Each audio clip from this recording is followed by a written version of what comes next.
प्रिय विद्यार्थियों, आज हम योग दर्शन पर चर्चा करेंगे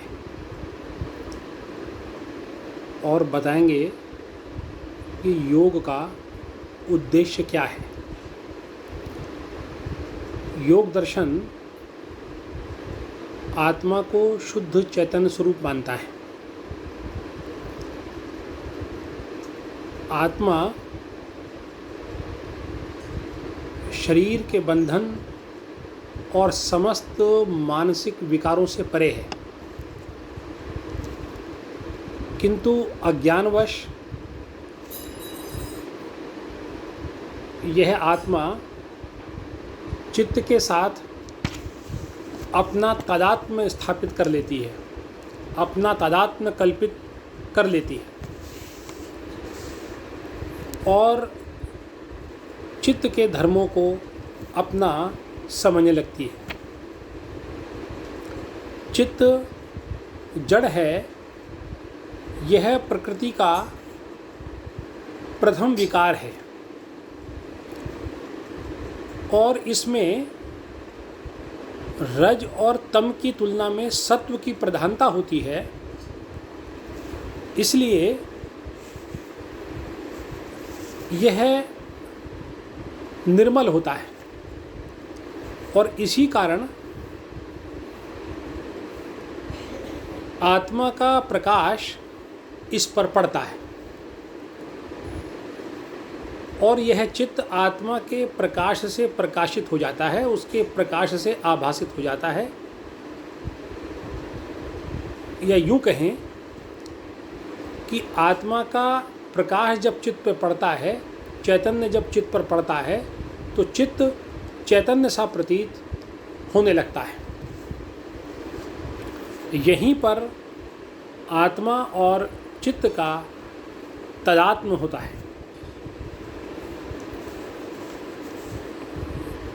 चित्त इंद्रियों की सहायता से जब विषय तक पहुंचता है तो वह विषय का आकार धारण कर लेता है। विषय का चित्त द्वारा आकार धारण कर लेना ही चित्त वृत्ति कहलाता है। जब चित्त विषय का आकार धारण कर लेता है तो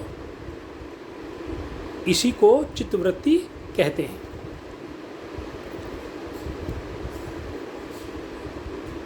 विषय के अनुरूप इन्हीं चित्त विकारों के माध्यम से आत्मा विषय का ज्ञान प्राप्त करता है।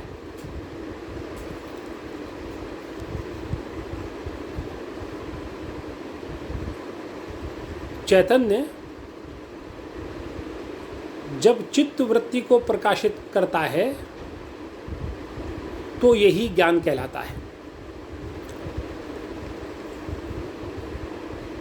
वस्तुतः आत्मा में किसी भी प्रकार का परिवर्तन नहीं होता, किंतु चित्त वृत्तियों में निरंतर परिवर्तन होने के कारण आत्मा भी स्वयं को परिवर्तनशील समझता है। उसे भी आभास होता है कि मैं परिवर्तन का आश्रय हूँ या मुझ में परिवर्तन घटित हो रहे हैं, जबकि वो सारे परिवर्तन चित्त के हैं। वह सब चित्त वृत्ति का रूप है। योग दर्शन में 5 प्रकार की चित्त वृत्तियाँ बताई गई हैं। प्रमाण, विपर्य, विकल्प, निद्रा और स्मृति। प्रमाण यानी सत्य ज्ञान। 3 प्रकार के प्रमाण हैं: प्रत्यक्ष, अनुमान और शब्द।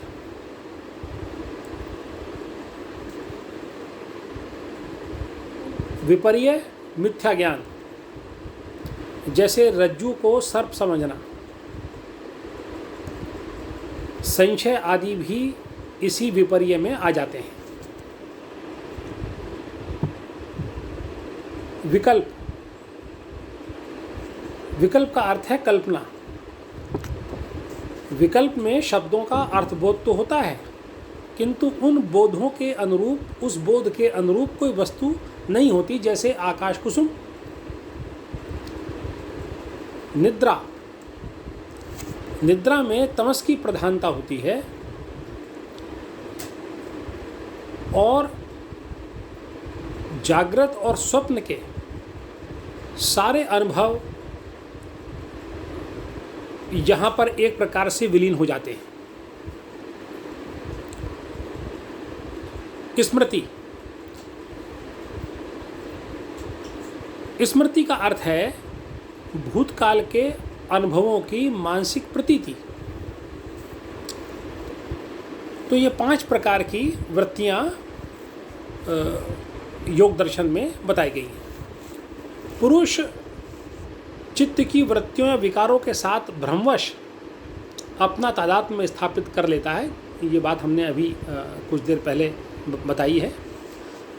तो चित्त के साथ में अपना संबंध स्थापित कर लेना, यही आत्मा का बंधन है। इस अवस्था में पुरुष अपने को कर्ता, भोक्ता, ज्ञाता आदि समझने लगता है।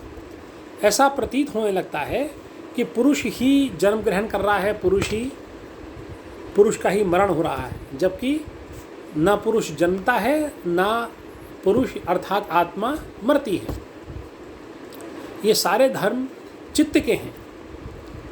जन्म मरण आदि क्रियाएं मन की हैं। सोना, जागना, ये सब मन के विकार हैं, चित्त के विकार हैं। ध्यान, कल्पना, स्मृति, ये सब चित्त के ही विकार हैं। आत्मा का इनसे कोई संबंध नहीं है। आत्मा के चित्त में प्रतिबिंबित होने के कारण वह इन वृत्तियों से अपने आप को केवल संयुक्त समझता है। यही उसका अज्ञान है, यही उसका बंधन है। तो इस कारण से, इस बंधन से, इस चित्त के साथ आत्मा की संयुक्तता से 5 प्रकार के जो क्लेश हैं, यानी कि 5 प्रकार की जो भ्रांत वृत्तियां हैं, क्लेश हैं, वो है उत्पन्न होते हैं। और ये क्लेश हैं अविद्या, अस्मिता, राग, द्वेष और अभिनिवेश। अविद्या, अविद्या का अर्थ है अनित्य को नित्य समझना।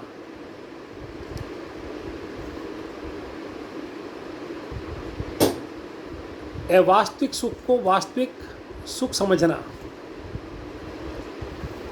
अशुचि को शुचि समझना, ये अविद्या है। अस्मिता, आत्मा को मन बुद्धि आदि समझना, ये अस्मिता है। राग, सुख देने वाले विषय और उनके साधनों की प्राप्ति की इच्छा, राग है। द्वेष, दुख देने वाले पदार्थों या दुख देने वाली वस्तुओं और उनके साधनों के प्रति वैर, ये द्वेष है। अभिनिवेश, अभिनिवेश का अर्थ है मृत्यु का भय। यह अभिनिवेश पामर प्राणी से लेकर के संतों तक में होता है। तो योग दर्शन कहता है कि विवेक ज्ञान के उदय होने के बाद